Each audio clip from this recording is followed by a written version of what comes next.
call her girls and she rolling up. Hit the party, it's going up.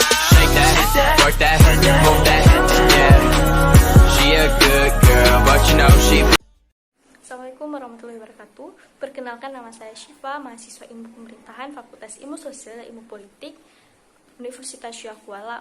Nah, pada kesempatan kali ini saya ingin sedikit membahas tentang persoalan penolakan terhadap RUU Cipta Kerja yang sebelumnya beredar dengan nama RUU Cipta Lapangan Kerja pada tahun 2019 sangatlah ramai diperbincangkan.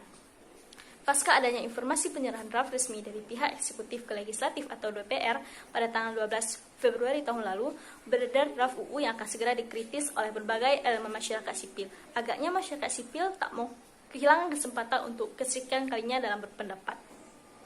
Rabu kemarin menyerahkan surat Presiden beserta draft dan naskah akademik rancangan Undang-Undang Omnibus Law Cipta Kerja kepada Dewan Perwakilan Rakyat di Gedung Parlemen Senayan, Jakarta. Pemerintah yang diwakili 6 menteri tiba di Gedung Nusantara 3 DPR pada pukul 13 waktu Indonesia bagian Barat dan melakukan pertemuan tertutup selama 1,5 jam.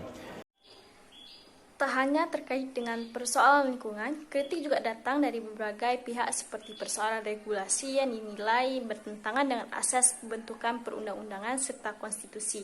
Sebagaimana dituangkan dalam rilis Pusat Studi Hukum dan Kebijakan atau PSHK, persoalan paten yang dinilai merugikan pemilik paten dan investor dan juga oleh kalangan buruh yang mempersoalkan perihal upah.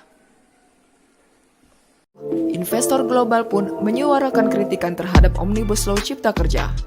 Sebanyak 35 investor global yang mengelola aset senilai 4,1 triliun dolar Amerika Serikat buka suara mengenai disahkannya Omnibus Law Cipta Kerja.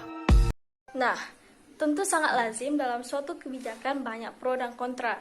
Namun demikian, apabila suatu kebijakan mengatur berbagai aspek kehidupan dan mempengaruhi berbagai kalangan dengan latar belakang yang berbeda, tentu saja pemerintah layak mendengar aspirasi dari berbagai kelompok tersebut. Bukan hanya dari sekelompok mayoritas saja, akan tetapi juga minoritas. Pertanyaannya, apakah pemerintah sudah mendengar aspirasi dari masyarakat dan sudahkah ada ruang untuk bersuara dalam diskusi-diskusi perumusan RUU Cipta Kerja? Pada aksi-aksi sebelumnya, yakni penolakan terhadap pembahasan klaster ketenagakerjaan dalam RUU Omnibus Law.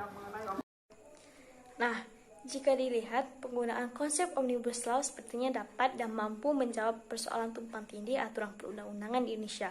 Masalahnya, apakah konsep Omnibus Law ini bisa diterapkan di Indonesia yang menganut sistem civil law? Pada dasarnya, ada persoalan konflik antara penyelenggara pemerintah saat ingin melakukan inovasi atau kebijakan yang kemudian berbenturan dengan peraturan perundang-undangan. Sehingga konsep Omnibus Law menjadi salah satu jalan keluar yang mungkin bisa diambil oleh pemerintah. Akan tetapi, Omnibus Law haruslah dilakukan dalam tingkatan undang-undang.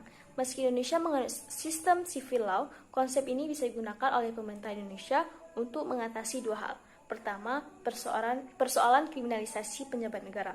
Selama ini katanya banyak pejabat pemerintah yang takut menggunakan diskresi dalam mengambil kebijakan terkait penggunaan anggaran karena jika terbukti merugi bisa dijerat dengan Undang-Undang Tipikor. Kedua, Omnibus Law bisa digunakan di Indonesia untuk penyeragaman kebijakan pusat dan daerah dalam menunjang iklim investasi. Berkenaan dengan hal ini, Omnibus Law bisa menjadi cara singkat sebagai solusi peraturan perundang-undangan yang saling berbenturan baik secara vertikal maupun horizontal. Jika saya berada di pihak pro terhadap Omnibus Law, maka saya sangat setuju dengan pandangan saya di tengah persaingan ekonomi global, pemerintah harus mengakselerasi proses pembangunan ekonomi agar dapat menjadi 5 besar kekuatan ekonomi di dunia pada tahun 2045. Salah satu upaya pemerintah ialah dengan menciptakan regulasi yang ramah terhadap investasi dan dapat mempercepat laju proses pembangunan. Namun kondisi di lapangan kerap terhambat oleh problema regulasi yang dinilai menghambat investasi. Konkretnya, pemerintah ingin melakukan reformasi hukum melalui RUU Omnibus Law agar dapat mempermudah dan membentuk iklim investasi yang ramah bagi para investor demi kesejahteraan rakyat. Kontroversi di kalangan masyarakat tentunya perlu direspon positif oleh pemerintah dan DPR agar RUU Omnibus Law ini dapat menjadi regulasi yang progresif, memberi solusi bagi peningkatan perekonomian dan kesejahteraan bangsa tanpa mencederai hak-hak politik dan ekonomi rakyat. Untuk itu, saya mendorong agar pembentukan undang-undang ini melibatkan partisipasi publik secara masif.